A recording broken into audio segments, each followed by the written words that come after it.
Good morning again, and we have the pleasure of the wonderful Lani Morris again. Lovely to see you, Lannis, and I'm to be here. really looking forward to discussing the wonderful tool, the Map of Meaning, and how it can be used from a one-on-one coach's mentor level. Can we talk a little bit about that? Absolutely, because this is one of the ways we've found it to be such an incredibly useful tool. And, you know, there are many, many good tools out there, but one of the things we've found about the Map of Meaning is that it cuts to the heart of the matter really quickly, because what makes our life meaningful is the thing, in a sense, that connects us with life. Yes. The thing that, you know, I often think it's a bit like a plug. When life isn't meaningful, it's like we're wandering around disconnected, and the minute we find it meaningful, like someone we love is coming to stay and we go, oh, must tidy the house, or, yes. or you know, that we suddenly realise that the work we're doing made a difference to somebody, it's like we connect, and at that moment we get all this energy. So it's an incredibly important thing for us to be mindful of and able to be in charge of ourselves. So when people are working with others, so coaches, counsellors, mentors, careers advisors and managers, and they're dealing with issues which could be called motivation or career advice or anything that's to do, what this does, performance, absolutely. This gets to the heart of what's really important to people. And it doesn't tell you, or doesn't tell them what is important, it just gives the framework on which they can make their own decisions. So, which is empowering. Absolutely. So the framework's the same for, as far as we can see, for people, but their interpretation is their own. How can managers have this tool without being too touchy-feely?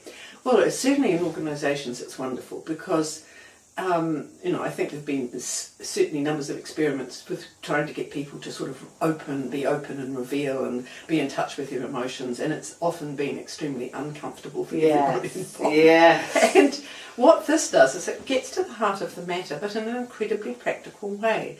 So sometimes in a workshop that I've been doing, someone might cry, but it's just out of recognising something. It's not an intense thing, and they don't have to talk about it to anybody. It's for themselves. But when they recognise it, excuse me, they can then see what to do about it, because it's all on the map. You balance and you can reorder out there on the map. The answers are there for you, and of course, once you've got them, which is what you're also alluding to, is you're in charge. You can then go on, because the other thing about meaning is what was meaningful this week may not be meaningful next week. So meaning changes over time.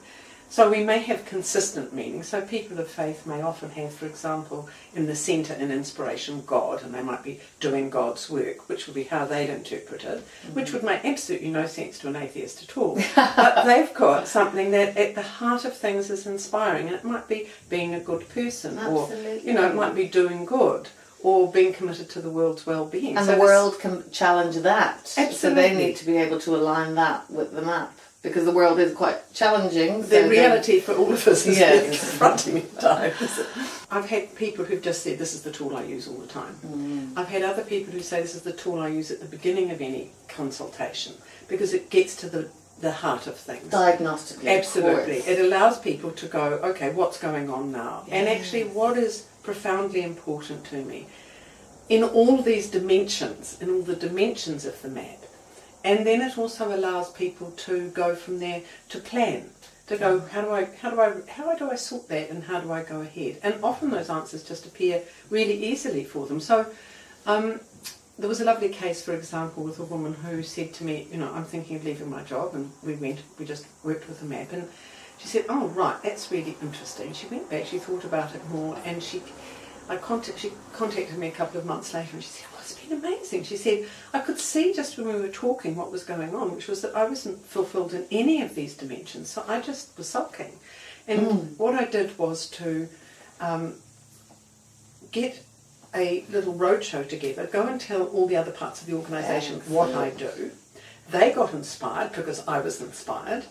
I could show them how I could help them in service to others. On the way, I met a lot of people I really found fascinating that I didn't know, so I had fabulous lunches. That's unity with others. She said, I developed myself because I'm actually quite a shy person, and I had to have the courage to develop some, to grow as a person. And actually, I'm able to use my skills because I'm really good at what I do, and up until now, nobody knew that.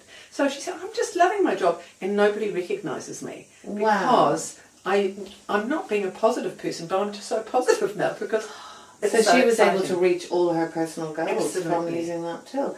Now look, there's another example which I think is really interesting, particularly in an organisational context, and this is really important for managers, I think, where someone said when they were looking at it, you know what happened? I lost unity because the person I had loved working with went and they weren't replaced, so suddenly I'm on my own. With that went a lack of confidence under the developing self. My skills went down and I wasn't able to serve as much as I wanted to. And then she looked at somebody else in the room and she said, and then you came, and it was like the unity was back, I got confidence, I was able to develop my skills, we worked like a dream, and our unit is now outperforming any others.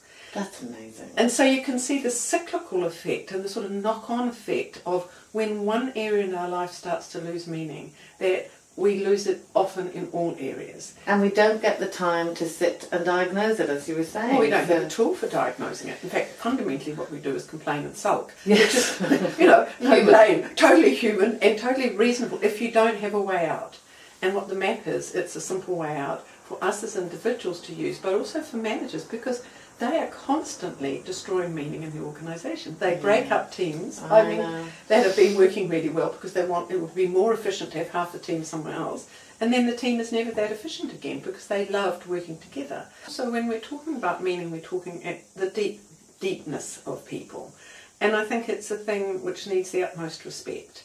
And ideally we need to know what we're doing there. And after 13 years of working with the map and many, many years before that, struggling around in the field of meaning on my own, trying to make sense of things, I do bring a huge amount of experience and knowledge to it. But without the fluff. That's what I admire about you. You get the cut through, but I walk away with something tangible. Well, that's what the map does. I think the map brings us to practical outcomes in remarkably short time. Yes, it's amazing. It's amazing, Lani.